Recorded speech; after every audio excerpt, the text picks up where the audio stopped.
নমস্কার, দিনবার্তায় আজ আপনাদেরকে স্বাগত। আমি জয়দীপ। আজকের বিশেষ শিরোনাম, কালীগঞ্জের দুই শিল্পী বিশেষ সম্মান। শিশুকাল থেকে গানের প্রতি ছিল প্রবল মোহ। বিদ্যাচর্চার পাশাপাশি গানের রেওয়াজেও সময় অতিবাহিত করতেন। তাই গানের দৌলতে সম্মান বয়ে নিয়ে আনলেন কালীগঞ্জের দুই কৃতি শিল্পী।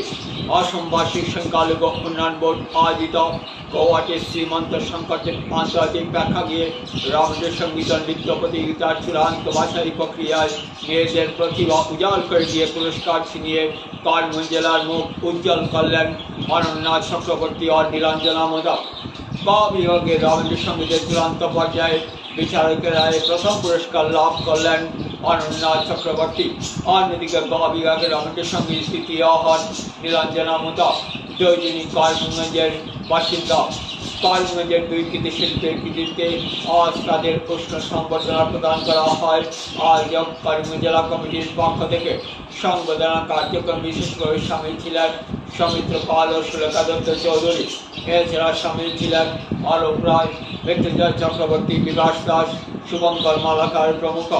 উষ্ণ সংবর্ধনার পর সংবর্ধিতা নিজের অভিপ্রায় এভাবে তুলে ধরেন, সামাজিক পরিবেশ মিডিয়ার ক্যামেরায় বন্দী হয়।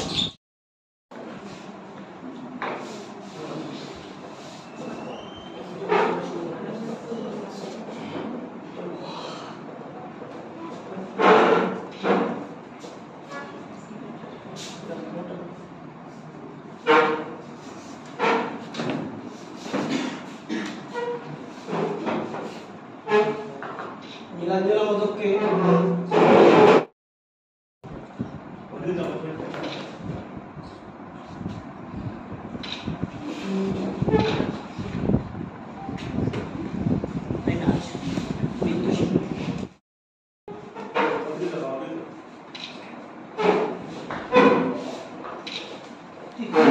তুলে দেবেন মৃত্যুঞ্জয় চক্রবর্তী উপহার তুলে দেবেন।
মা বাবা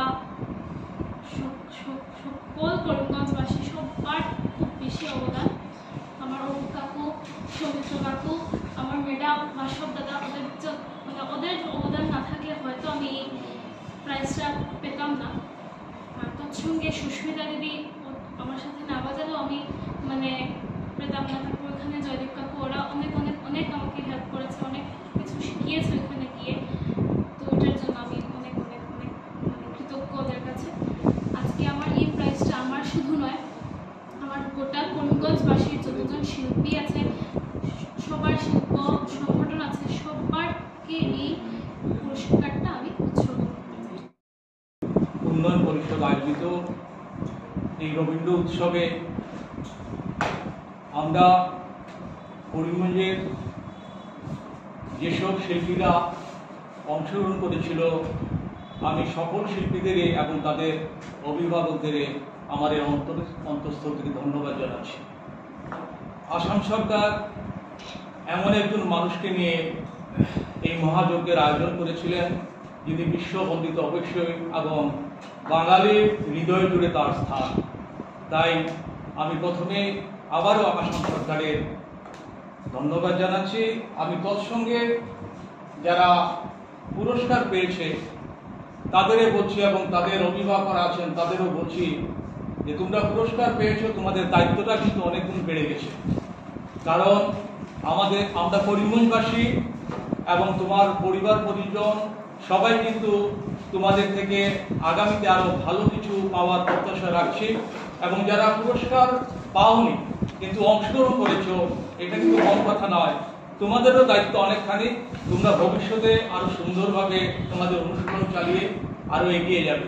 আমি তৎসঙ্গে আপনাদের মাধ্যমে গোটা করিমগঞ্জবাসীকে অভিনন্দন জানাচ্ছি এই কারণে, আমাদের করিমগঞ্জে যেদিন অনুষ্ঠানটি আমরা সৃজিত করলাম সকাল থেকে 10টা অবধি এখানে প্রায় 400 জন প্রতিযোগীর সঙ্গে 400 জন অভিভাবক, তার সঙ্গে প্রায় 1500 মানুষ সরস্বতী বিদ্যালয়ে উপস্থিত ছিলেন এই অনুষ্ঠানটি দেখার জন্য।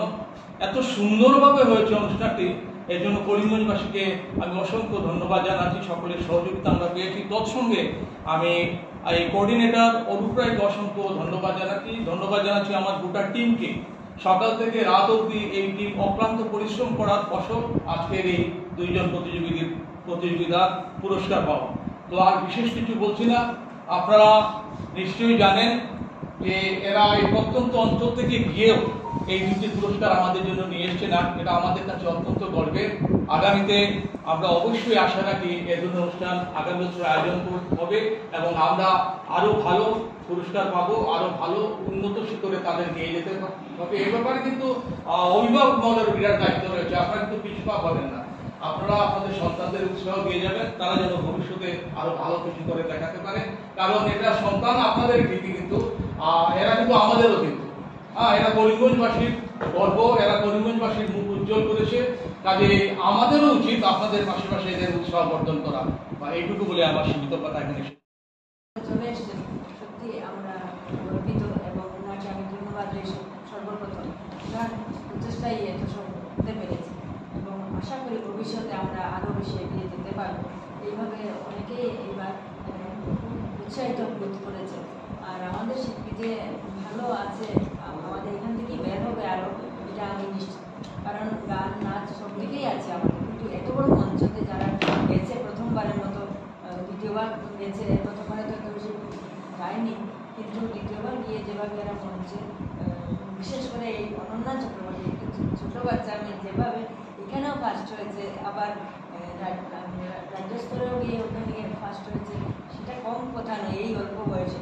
তাই আমি ওকে সবচেয়ে বেশি আমি ওকে ধন্যবাদ দিচ্ছি এবং ভগবানের কাছে প্রার্থনা করি যেন আরও বড় আর্টিস্ট হতে পারে।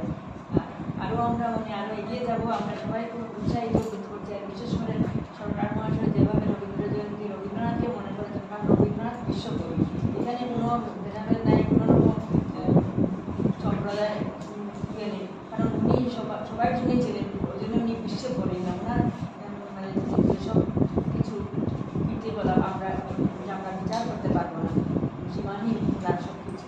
কাজে উনি সব প্রবন্ধ, গল্প, কবিতা সব কিছুতেই এড়িয়ে গেছেন।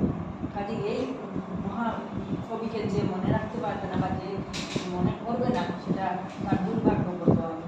তাই আমি আশা করি আমাদের রবীন্দ্রনাথ চিরজীবী হয়ে থাকবেন, চিরদিন আমাদের হৃদয়ে থাকবেন, চেতনায় থাকবেন, এই আশা রেখে আমি সমস্ত পাল মহাসচিব। রাজ্য সরকারের আর্থিক সহযোগিতায় আসাম সংখ্যালঘু উন্নয়ন বোর্ডের উদ্যোগে রবীন্দ্রনাথ ঠাকুরের 163তম জন্ম জয়ন্তী উৎসব সারা রাজ্যে পালিত হয়েছে। সেই উৎসবের অঙ্গ হিসেবে বিভিন্ন জেলায় প্রতিযোগিতামূলক অনুষ্ঠান হয়েছে রবীন্দ্রসঙ্গীত এবং রবীন্দ্রনৃত্য। এটা আমাদের 2য় বর্ষের প্রতিযোগিতা। গত বছর 2টি বিভাগ ছিল, এবার 3টি বিভাগ হয়েছে। গোটা রাজ্যের মধ্যে সবচেয়ে অধিক প্রার্থী মানে যারা শিল্পী অংশগ্রহণ করছে শুধু করিমগঞ্জে প্রায় 4 শতাধিক। তো এই 4 শতাধিক শিল্পীর মধ্যে কম্পিটিশন হয়েছে করিমগঞ্জ সরস্বতী বিদ্যানিকেতনে। সেই কম্পিটিশন থেকে 12 জনকে নির্বাচিত করা হয়েছে। রাজ্য পর্যায়ে প্রতিযোগিতার জন্য। সেই রাজ্য পর্যায়ে প্রতিযোগিতায় আমাদের 12 জন শিল্পী নিজেদের সব কিছু উজাড় করে সঙ্গীত বলুন, নৃত্য বলুন, তারা নিজেদের প্রতিভা তুলে ধরেছে। রাজ্যভিত্তিক প্রতিযোগিতার অনেক ভালো ভালো শিল্পীরাও এসেছে, কারোর থেকে কম নেই সবাই। সেই প্রতিযোগিতায় গোটা রাজ্যের মধ্যে করিমগঞ্জের ভাগ্যে এবার 2টি পদক এসেছে। গত বছর শুধু শিলচরে 1টি এসেছিল, এবার বরাক উপত্যকায় 5টি পদক এসেছে। আমাদের এই শিশু বিভাগ, যেটা ক বিভাগ, সেই বিভাগে আমরা প্রথম স্থান পেয়েছি করিমগঞ্জ। আমাদের শিশু শিল্পী অনন্যা চক্রবর্তী, আপনাদের সঙ্গে পরিচয় করিয়ে দেব। এবং বড়দের বিভাগে, গ বিভাগে 3য় স্থান দখল করেছে নীলাঞ্জনা মাই। 2জন শিল্পী যেমন ভালো গান গেয়েছে, আমার 12 জন শিল্পীও ভালো গান গেয়েছে। যদি সবাই তো আর প্রতিযোগিতায় পাশ থেকে বলতে পারে না, তবু আমরা এবার 2টি পুরস্কার এনেছি। আগামী কিছুদিনের মধ্যেই রাজ্য বিধানসভার উপাধ্যক্ষ এবং আমাদের মাইনরিটি সংখ্যালঘু উন্নয়ন বোর্ডের চেয়ারম্যান শিলাদিত্য দেব মহাশয় এবং রাজ্যের একজন মন্ত্রী করিমগঞ্জে আসার জন্য বলেছেন। কারণ করিমগঞ্জে এবার যে 400 জন শিল্পী অংশগ্রহণ করছে, তার মধ্যে ভাষাগত দিক দিয়ে দেখি যদি অসমিয়া, মণিপুরি, বাঙালি, চা বাগিচা, ডিমাসা, এই বিভিন্ন ভাষাগোষ্ঠীর দিক দিয়ে, ধর্মের দিক দিয়ে হিন্দু মুসলমান সবাই অংশগ্রহণ করেছে। সেটা আসামের অন্য স্থানে এভাবে হয়তো হয়নি। যার জন্য আমরা সবাই হৃদয়ে রবীন্দ্রনাথ এই টাইটেল দিয়ে আমরা একটা অনুষ্ঠান করব। সেই অনুষ্ঠানে আমাদের বিজয়ী যে 2জন সহ যে 12 জন শিল্পী আমাদের করিমগঞ্জ থেকে গিয়েছে, তাদেরকে আমরা সম্মাননা দেব সেই প্রকাশ্য মঞ্চে। কারণ সবাই ভালো পারফরমেন্স করতে, পুরস্কার তো সেটা অন্য ব্যাপার। তো আমি আজকের এই অনুষ্ঠানে আমাদের মধ্যে 2জন উপদেষ্টা আছেন, যে রাজ্য কমিটি থেকে যে কমিটি গঠন করা হচ্ছে, সেই কমিটির 2জন উপদেষ্টা সুলেখা দত্ত চৌধুরী আমাদের মধ্যে আছেন এবং সৌমিত্র পাল। আমাদের পরিচালনা কমিটির মধ্যে আছেন, উপস্থিত আছেন মৃত্যুঞ্জয় চক্রবর্তী, বাসব বিজয় চক্রবর্তী, শুভঙ্কর মালাকার, বিভাস দাস, তারা সবাই আছেন। এবং আমার আরও 2জন, উমা পাল এবং মমি পাল, 2জন আমাদের জেলা কমিটির সদস্য। তো আমি প্রথমেই আমাদের রাজ্য কমিটির যে সার্টিফিকেট যেটা আছে তা তুলে দেওয়ার জন্য আমি অনুরোধ করছি। আমি প্রথমে অনন্যাকে সার্টিফিকেটে তুলে দেওয়ার জন্য আমি প্রথমে, আমরা যদিও করিমগঞ্জে আসার পরে আমাদের সমিতি স্টেশনে শিল্পীদের সম্বর্ধনা দিয়েছে, তো আজকে অনন্যাকে তুলে দেবেন